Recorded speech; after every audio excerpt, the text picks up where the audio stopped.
오늘의 주요 뉴스입니다.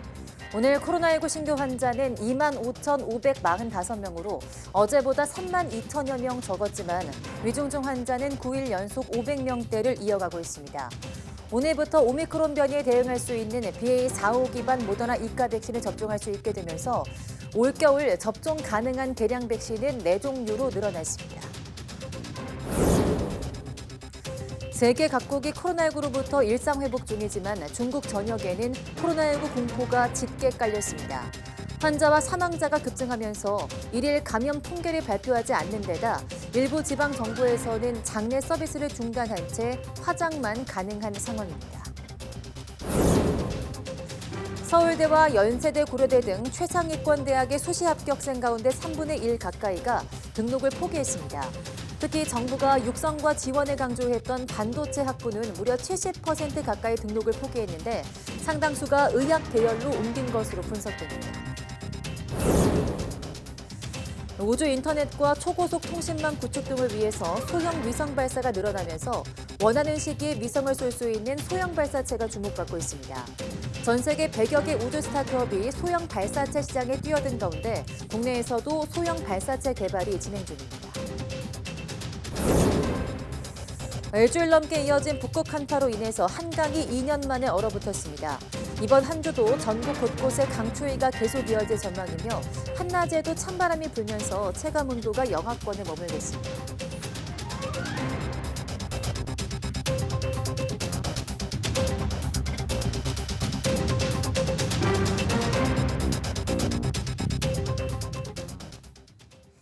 네, 여러분 안녕하십니까? 12월 26일 사이언스 투데이 시작합니다.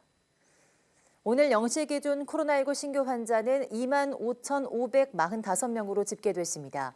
어제보다 3만 2천여 명 적고 지난주 월요일보다는 1천여 명, 2주 전보다는 100여 명 줄었습니다. 국내 발생이 25,478명이고 해외 유입은 67명입니다. 이번 중인 코로나19 위중증 환자는 583명으로 9일 연속 500명대를 이어갔습니다. 코로나19로 어제 하루 숨진 사람은 42명으로 누적 사망자는 3만 1,832명입니다. 코로나19 오미크론 변이에 대응하도록 개발된 BA.4.5 기반 모더나 이가 백신 접종이 오늘부터 가능해집니다. 이로써 동절기 추가 접종에 활용되는 이가 백신은 기존 3종에서 4종으로 늘어납니다. BA.4.5 기반 모더나 이가 백신은 삼성 바이오로직스가 위탁 생산했고 지난 2일 식품의약품안전처의 긴급 사용 승인을 받았습니다. 지난 14일 초도 물량 도입 후 19일부터 사전 예약이 시작됐고 사전 예약에 따른 접종은 다음 달 2일 개시됩니다. 네, 연말 연시를 맞았지만 중국에는 공포의 코로나19 그림자가 짙게 깔렸습니다. 환자와 사망자가 급증하면서 방역당국은 일일 감염 통계를 발표하지 않기로 했고 장례 서비스의 과부하가 걸리자 이를 중단하고 화장만 하는 지방정부도 나타났습니다. 보도에 김상호 기자입니다. 중국 어디를 가나 요즘 병원마다 발 디딜 틈이 없습니다. 응급실과 입원실, 수술실은 물론 안치실도 포화 상태입니다. 이로 인해 시신을 집에 안치하기도 합니다. 화장장은 24시간 풀 가동해도 밀려드는 시신을 제때 처리하기 어렵습니다. 급기야 장례 등의 서비스에 과부하가 걸리자 이를 중단하는 지방정부도 나타났습니다. 광저우 당국은 내년 1월 10일까지 연결식 등의 의식 없이 화장만 가능하다고 발표했습니다. 약도 턱없이 부족합니다. 중국 제약사들이 공장 가동을 긴급 확대하고 있지만 역부족입니다. 产量呢就是原先的50万例，现在连续生产24小时，每天增加到100万例。 의료 대응 미비로 코로나 감염 사망자가 급증하는 상황. 중국은 폐렴과 호흡부전 사망자만 코로나 사망자로 인정하는 등 코로나 사망 인정을 극도로 피해왔습니다. 특히 일일 신규 사망자가 제로로 발표되는 날이 많아 논란을 일으켰는데 이번에는 코로나 일일 통계 발표를 아예 중단했습니다. 국가위생건강위원회는 일일 통계 발표 중단을 선언하면서 앞으로 다른 기관에서 참조형 정보를 공개해 연구 등에 사용할 것이라고 밝혔습니다. 중국 방역의 실무 총사령탑의 공식 발표가 중단되면서 각 기관 간에 발표와 대응에 혼선이 예상되는 가운데 동부연안의 저장성은 하루 신규 감염자가 100만 명을 넘어섰다고 발표했습니다. 그러면서 조만간 하루 감염자가 최고 200만 명에 이르고 이런 상황이 최소 일주일가량 지속할 것으로 예상했습니다. 연말연시 저장성뿐 아니라 중국 전역에 공포의 코로나 그림자가 짙게 깔렸습니다. YTN 김상우입니다. 네, 이처럼 중국의 코로나 공포가 여전하지만 코로나에 감염됐다 회복한 베이징 등 북방 지역 주민들이 휴양지인 하이난 등으로 이른바 보복 관광에 대거 나서고 있습니다. 홍성신문 등 중국 매체의 현지 시간 25일 보도를 보면 지난 23일 중국의 대표적 휴양지인 하이난 사냐를 방문한 중국 본토 관광객은 2만 5천여 명으로 이달 들어 최고치를 기록했습니다. 이곳에 지난달 하루 평균 방문객은 5천 명으로 4배나 급증한 겁니다. 최근 일주일 동안 베이징 관광객들의 사냐 지역 호텔 예약은 한 달 전보다 28%, 1년 전 같은 기간과 비교하면 30% 증가했습니다. 코로나19에 감염됐다 회복되자 관광에 나서 중국 휴양지가 점차 활기를 회복하고 있다고 중국 매체는 전했습니다.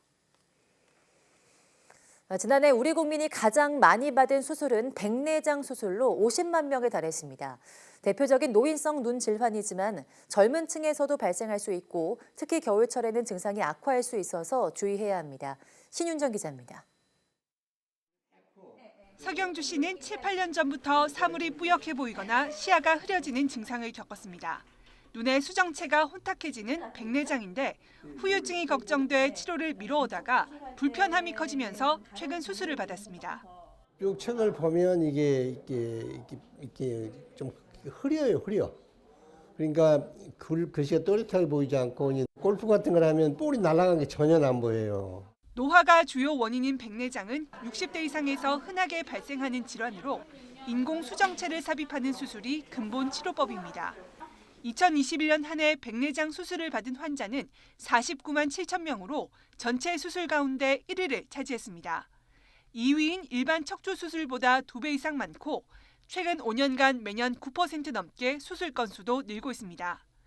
그러나 수술이 무섭다고 미루거나 노화 현상이라고 대수롭지 않게 넘겼다간 합병증이 생기거나 실명으로 이어질 수 있습니다.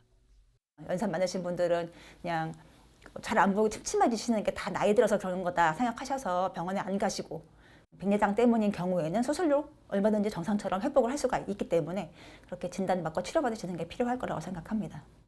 최근에는 젊은 층에서도 당뇨병 증가나 스테로이드 안약 사용 등이 원인이 돼 백내장이 생기는 경우가 있어 안과 정기검진을 통해 조기에 발견하는 게 필요합니다. 또 겨울철에는 눈이 건조해지고 수정체가 쉽게 딱딱해질 수 있어 백내장 등 눈 질환이 악화할 수 있는 만큼 주의해야 한다고 전문가들은 조언합니다. YTN 신윤정입니다.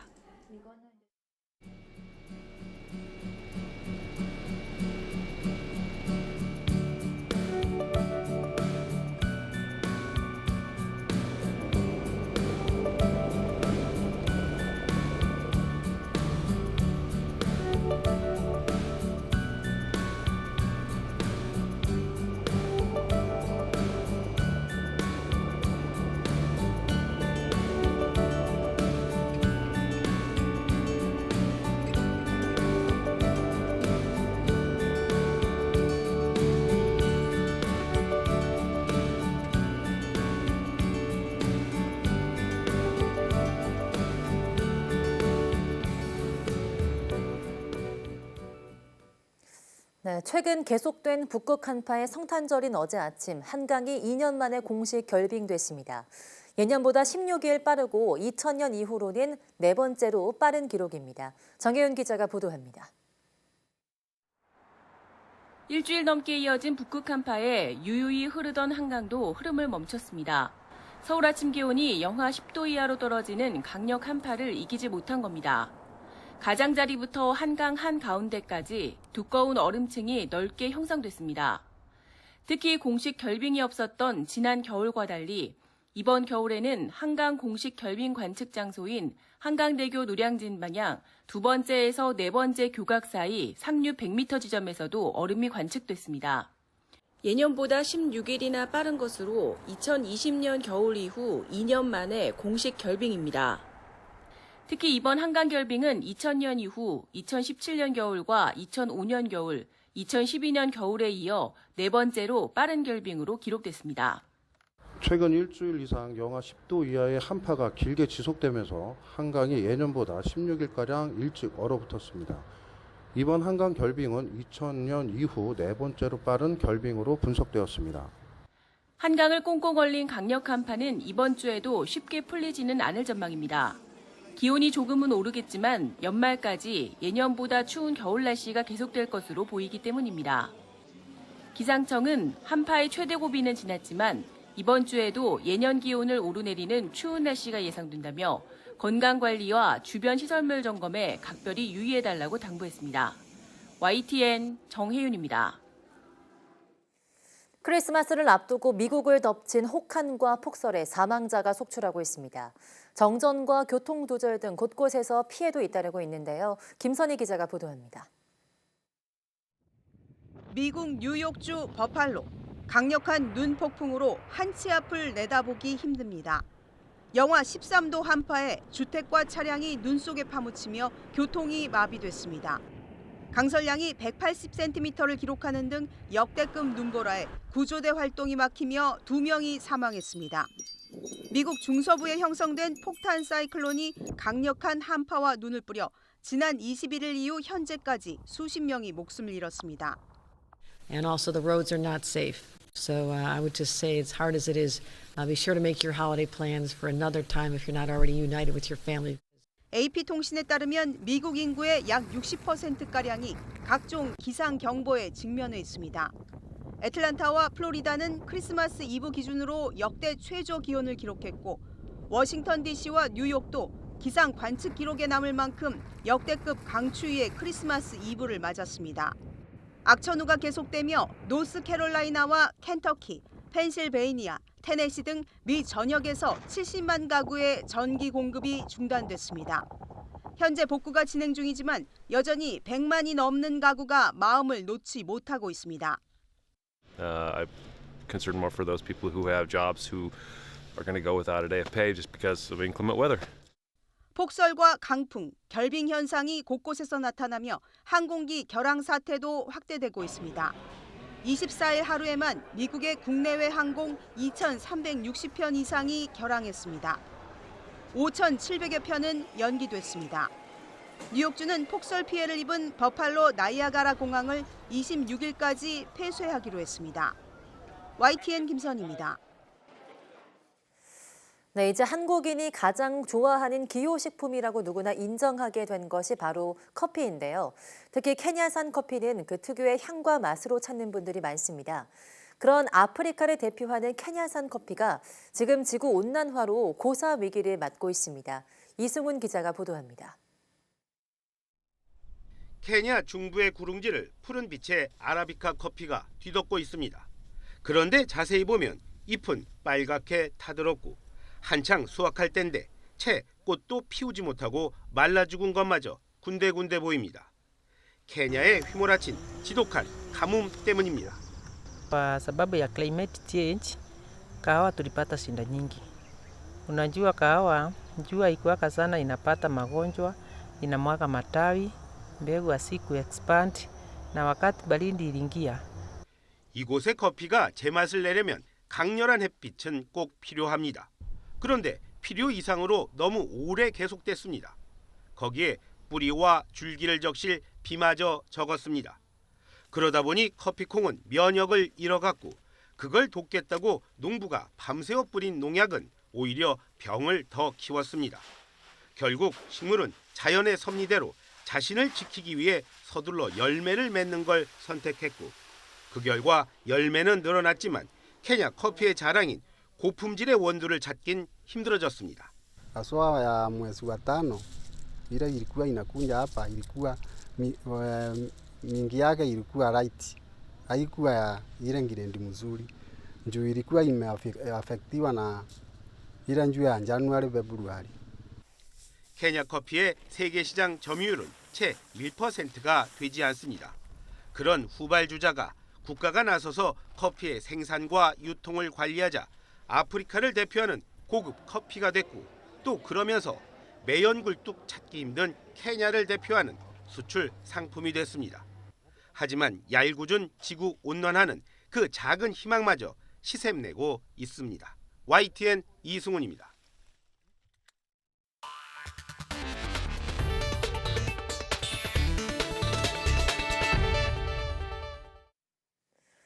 전 세계적으로 우주 산업이 민간 주도로 바뀌면서 또 하나의 트렌드가 형성되고 있는데요. 바로 소형 발사체 시장이 급성장하고 있습니다. 우주 인터넷과 초고속 통신망 구축 등을 위해서 소형 위성 발사가 늘어나면서 이를 쏘아 올린 소형 발사체가 과학기술의 상징에 그치지 않고 새로운 비즈니스로 자리 잡는 모양새입니다. 양혜영 기자입니다.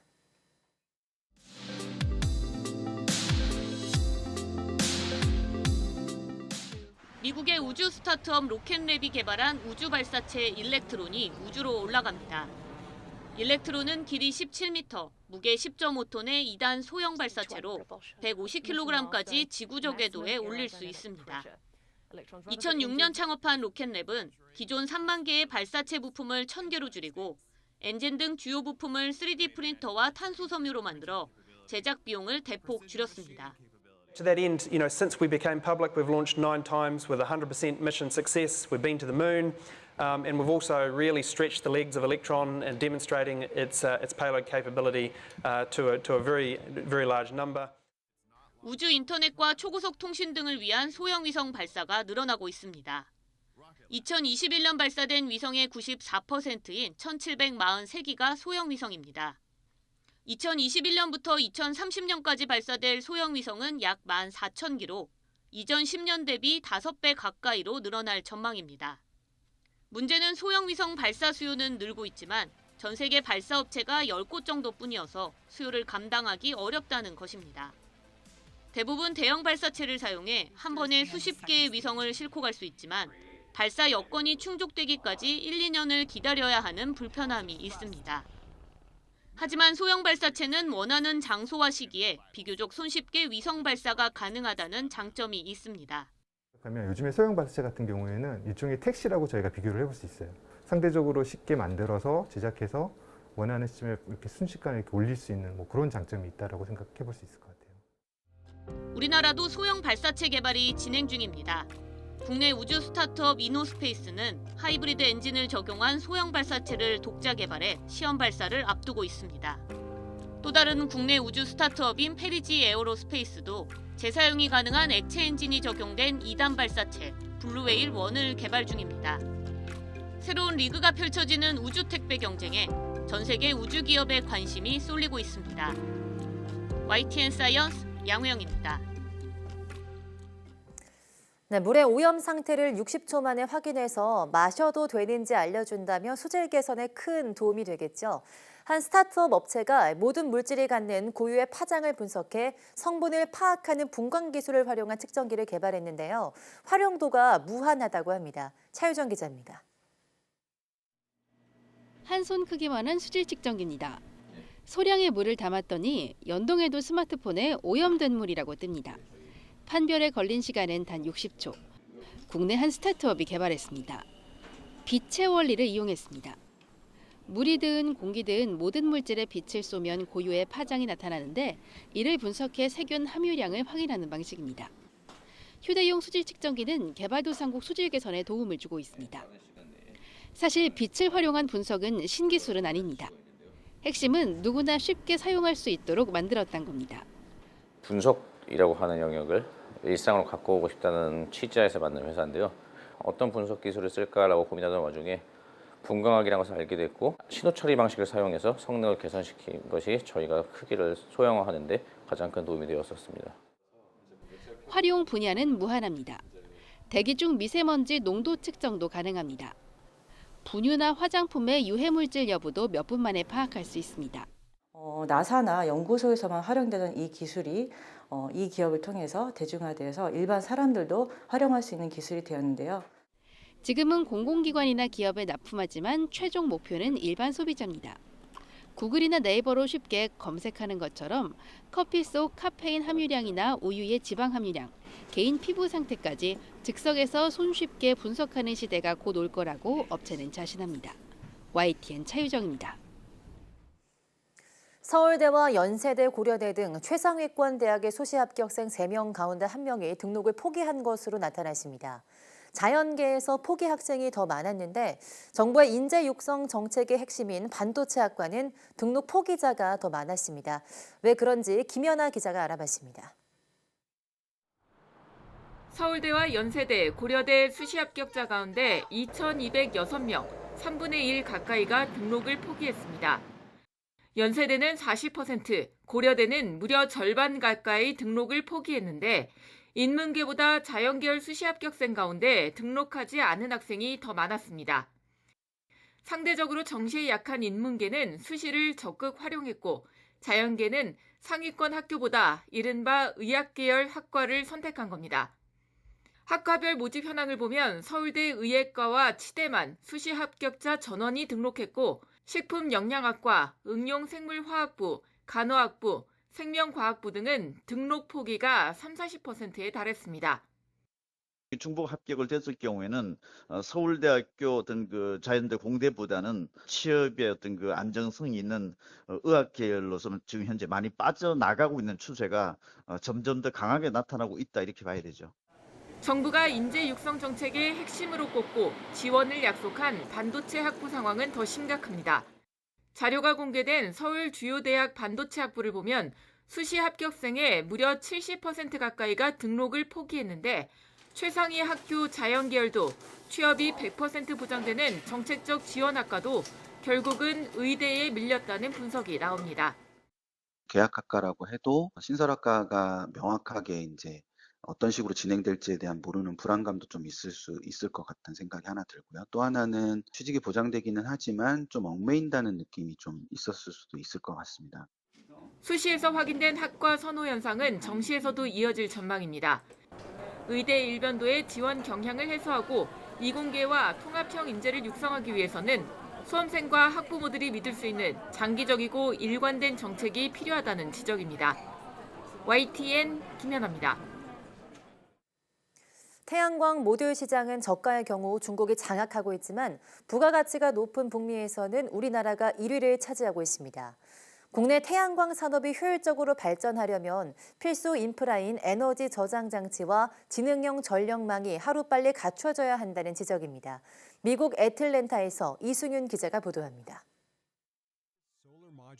미국 동남부 애틀랜타 인근의 소도시 달튼.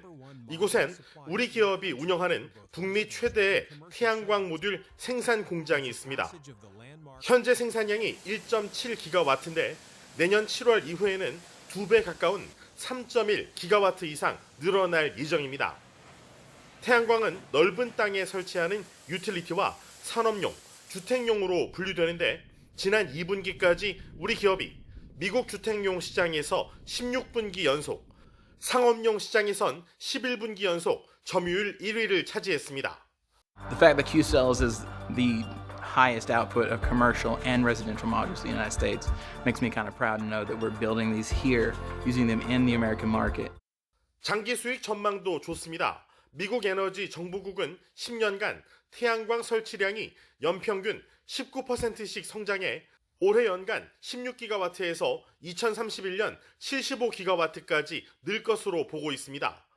전체 발전량 중 신재생 에너지 비중도 2020년 21%에서 2050년 44%로 확대될 예정이며 이 중 태양광 비중이 절반을 넘을 것으로 내다보고 있습니다. 여기에 미국의 인플레이션 억제법 IRA는 태양광 패널 설치에 최대 30%의 세액을 공제해주는 내용을 포함하고 있습니다. 우리나라 상황은 미국보다 좋지 않습니다. 사계절이 뚜렷해 날씨 상황에 따라 발전량의 변동성이 크기 때문입니다. 생산된 전기를 저장하는 ESS와 이를 활용하는 지능형 전력망인 스마트 그리드가 뒷받침되면 이를 극복할 수 있습니다. 이곳 미국 조지아주 등을 터전으로 태양전지 생산 강자로 자리매김한 우리나라가 기존 에너지 인프라를 신중하게 관리하면서도 신재생 산업을 균형되면서도 일관되고 현실적으로 관리할 수 있는 성장 전략을 마련할 필요가 있다고 전문가들은 조언하고 있습니다. 미국 애틀랜타에서 YTN 이승윤입니다.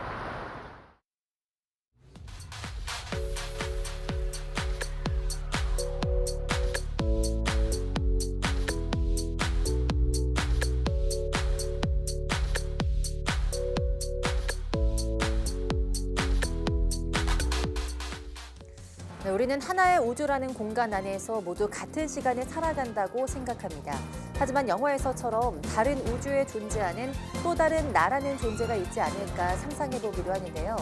오늘 오후 사이언스 투데이 별소리 다 듣겠네에서는 우리의 상상력을 자극하는 평행 우주, 다중 우주에 대해 알아보겠습니다. 많은 시청 바랍니다. 뉴스 마치겠습니다. 시청해주신 여러분 고맙습니다.